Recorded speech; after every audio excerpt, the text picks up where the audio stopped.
The 1962 FIFA World Cup is remembered for several reasons. One of the most notable was the intense violence that occurred during the matches, including the infamous Battle of Santiago.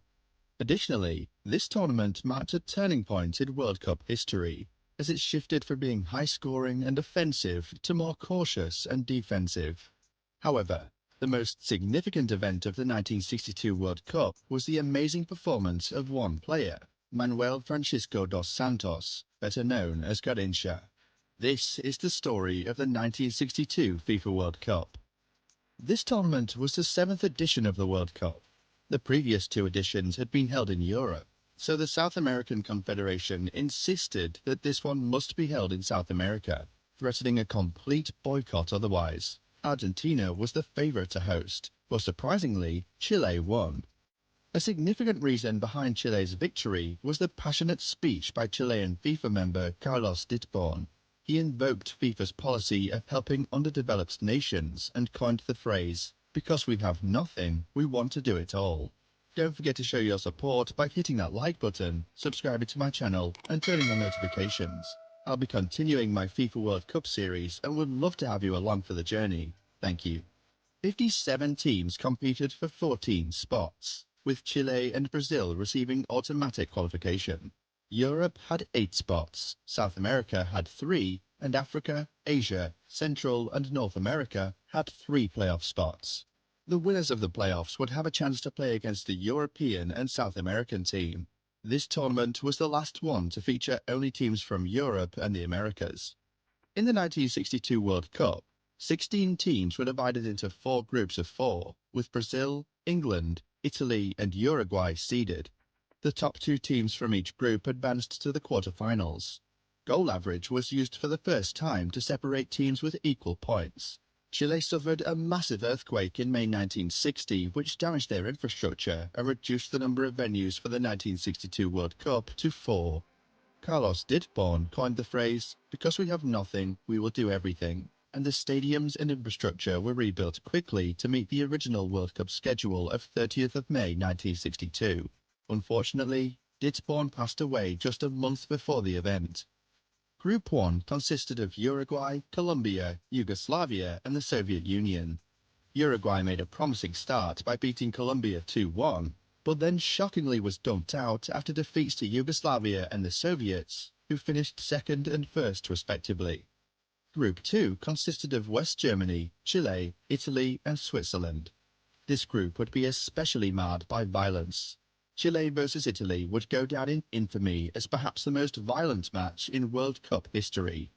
It would become known as the Battle of Santiago. Tension between the sides grew immeasurably due to the remarks of the Italian media in Chile. Journalists Antonio Guilleri and Corrado Pisinelli described the capital Santiago as a backwater dump and that phones don't work, taxis are as rare as faithful husbands. They would then go a step further by describing the Chileans as prone to malnutrition, illiteracy, alcoholism and poverty. The Chilean media would fire back by describing Italians as fascists and pointing to the fact that Inter Milan players had been involved in a doping scandal. Due to the tension, the Italian journalists were forced to flee the country. The match was nothing short of an absolute bloodbath from the moment the whistle blew. In just 12 seconds, the first violent foul was committed, signalling the chaos that was to come. And it didn't take long for the first red card to be shown, only 8 minutes in. But the Italian player Giorgio Ferini wasn't going down without a fight. He refused to leave the pitch, forcing the police to intervene and drag him off. The match descended into utter madness as players threw punches and broke each other's noses. The police had to intervene a total of 4 times, but it seemed like it was never enough. English referee Ken Aston only showed 2 players the red card, both Italian, and would never referee a World Cup match again. In the end, Chile came out on top with a 2-0 victory, but it was overshadowed by the sheer violence and chaos that had ensued. BBC commentator David Coleman summed it up perfectly when he called it the most stupid, appalling, disgusting and disgraceful exhibition of football possibly in the history of the game. Italy would continue to have physical altercations throughout the group. They had a goalless draw with West Germany that descended into fouls. Ultimately, Italy would finish third and be knocked out in the first round. Germany would top the group after beating Chile and the Swiss. Chile would manage to finish second after beating both Italy and the Swiss. Group 3 consisted of Brazil, Mexico, Spain and Czechoslovakia. Reigning champions Brazil were the clear favourites to win the group, and with good reason. They had emphatically won the 1958 World Cup and had grown stronger as Pele established himself on a global stage. They started the World Cup well with a 2-0 victory over Mexico. Pele led the way with a goal and a man-of-the-match performance. Their second game against the Czechs would prove to be far more difficult. In another defensive and physical game, neither team were able to score. But the most pivotal moment was the injury of Pele, who tore his right thigh muscle in the first half. The injury would rule him out for the rest of the World Cup. Garrincha would become Brazilians' talisman in the absence of Pele. In their third game against Spain, Garrincha put on a fantastic display as Brazil came from behind to win 2-1. Pele's replacement Amarildo scored both goals.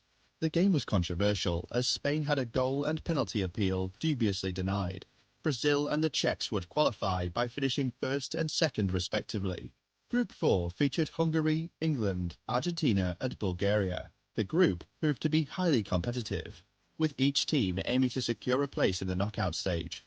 Argentina started strong by winning their first game against Bulgaria with a score of 1-0 in a closely contested match. England, determined to redeem their poor performance in previous World Cup tournaments, had high hopes for this campaign thanks to their young future legends Bobby Charlton and Bobby Moore. However, they faced an early setback as Hungary stunned them with a 2-1 victory in their opening match. Hungary went on to win the group after defeating Bulgaria 6-1. The race for the second spot was between England and Argentina.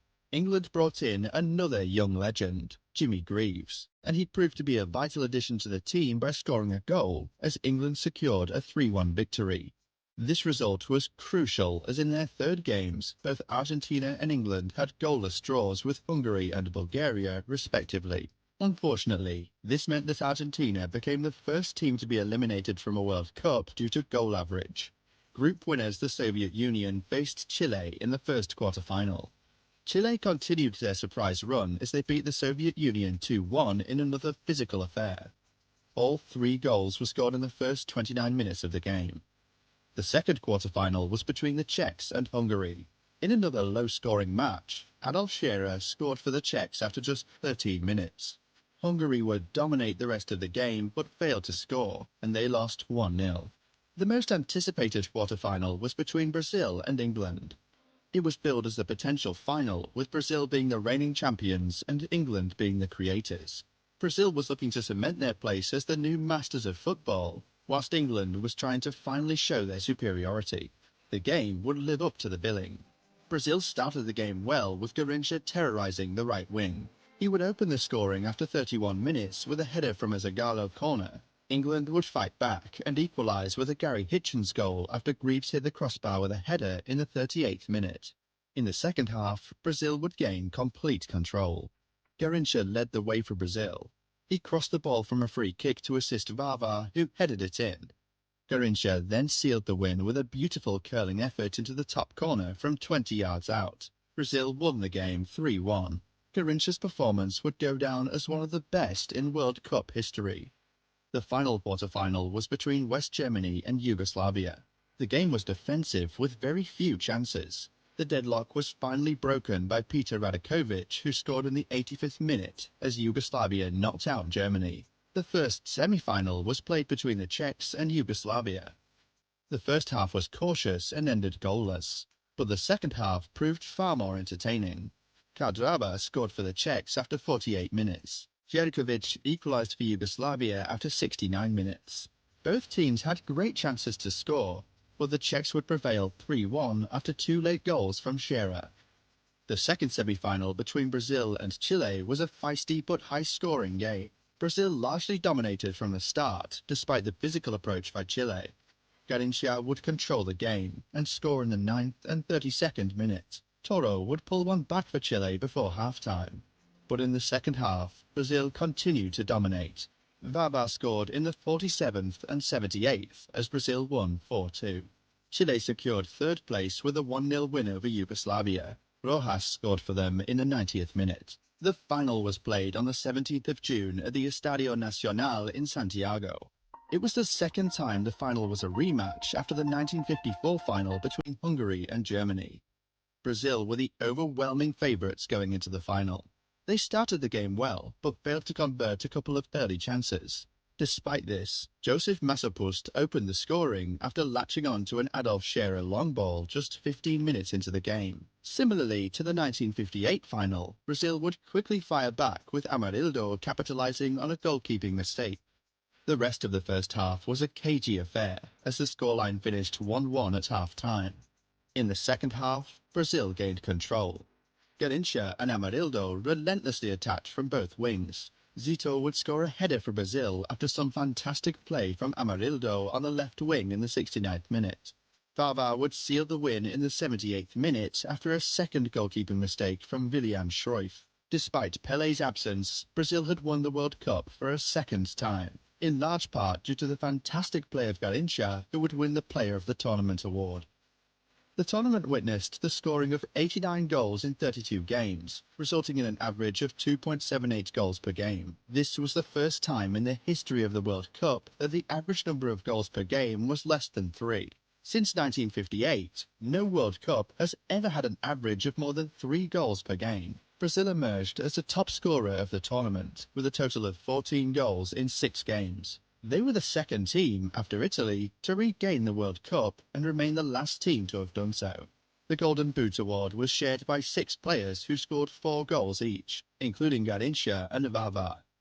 And that's a wrap. You've just heard the captivating story of the 1962 FIFA World Cup. Want to learn more about the 1966 edition? Then make sure to show your support by dropping a like, subscribing to my channel, and turning on the notification bell. Thanks for watching.